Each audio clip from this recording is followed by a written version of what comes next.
na nagmamahara na labos at tunay. Sino may tatlong anak na may ibig na prinsipe na sina Don Pedro, Don Diego, at Don Juan. Si Don Juan ang bunsong anak at siyang pinakamakakalahat. Tinuruan sila hindi lamang sa pagsahot ng sandata, kundi gayon din sa pagkabag-ugnayan sa kapwa, maghahanda sa paghahaw ng kaharian. Sa puso namin kayo pinagmamala. Sila ay matatakang ng pagkahay. Kaya pinagmamala sila ng lupa sa ating pinilang. Pilit ng hari Elena. Isang gabi, nananaginip si Haring Bernardo tungkol sa kanyang anak na niloko, tinatay at inihulog sa isang balon ng dalawang lalaki. Don Juan, oo, anak ko. Mula noon, ang hari ay naligaw ng lumigit at lalo may takot sa kanyang isipan. Hindi makatulog o makakain dahil sa kanyang paligid. Nakahanda ng pagkain ko ito. Ayaw ko kumain. Hanggang sa siya ay nangayayat at nagkasakit. Bakit ka nagkaganito, pare ko? Anong nangyayari sa iyo? Pinatawag ang lahat ng kumparawa upang malaman ang lunas sa sakit ito. Ayon sa isang mediko. Walang ibang meron sinabi na ito. Hindi ang awal ng ibong adaran. Ito ay magtapuan lamang sa bundok na bon. Kung mo panaginip ito. Sa bilang ito umuwi. Kay Mati. Unang inutusan ng pangalan na si Don Pedro, gumayang ito at umalis na. Ama, hayaan mo. Ako nang mabuli sa lumang sakit mo. Bundok na bon o Piedras Gatas. Ang si Don Pedro ay tuluyan na makakumanis.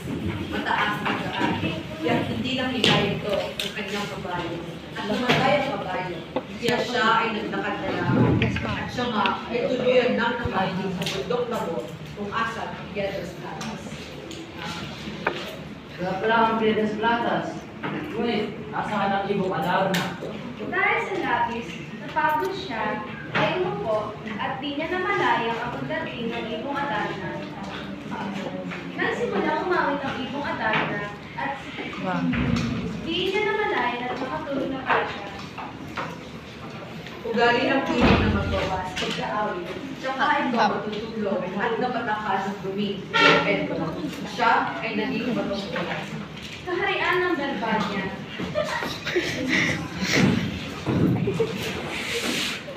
Makalipas ang isang taon at hindi pa rin bumabalik kay Don Pedro, kaya nakaputusan na si Don Diego. Doon ang umalis si Don Pedro. Hindi nakikita. Masunod ko ang Gaya rin ni Don Diego, siya ay gumaya at tumalis. At pagkarating niya sa bundok, ay hindi niya rin nakita ang ibong dalawa. Saan na ba ang ibong adana? Bakit may batong bugis tao dito? Hindi niya rin namalayan ang ibong Adarna sa sobrang pagod at naupo hanggang sa naawitan at natulungan din siya dito na tumira ang ibong Adarna. Pubat. At naging isa din taong bato. Kaharian ng Berbanya. Makalipas ng mga buwan, hindi pa rin lumarap sa dalawang pagkakas. Lalo lumala ang karamdaman ng hari at dahil sa pagiging mapagmahal ng bunso. Pubat ka talaga, no? You're such a pubat. At ang tungkulin sa iyo. Sharpin to. Ama, kaya naman ako umalis. Pakalapit sila. Hindi maaari. Ikaw na lang ang titirang anak dito sa palasyo. Ayoko may masama rin nangyayari sa iyo. Kung hindi niyo po ako papayaran sa akin na gustuhan, ay aalis po ako mag-isa. Kaya kung sa aking kalooban, dahil ikaw ang pinakamamahal ko. Sige, hayaan kita sa gusto mo. Basta't mag-iingat ka. Nagdahil sa gusto ni Don Juan, ay pumayag na lamang ang hari at nang siya ay makaalis na. Mag-iingat ka. Daan papuntang bundok sa buwan. Habang siya ay naglalakad sa pagkagod, ay nakilala niya ang isang matandang negosyo na humihingi ng lumos sa tanda. Sa inyo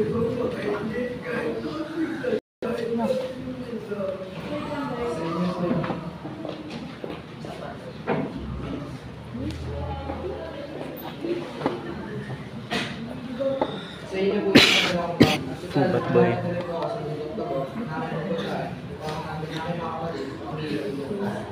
Dahil sa kabutihan ni Don Juan, ay binigyan din siya ni Ang malay na ako. Maraming salamat sa iyo. Diretsuin mo lang ang daan at ibang kapapusap. Noon ay may isang ermitanyo na nakahanap kung saan ang tahanan ng ibon at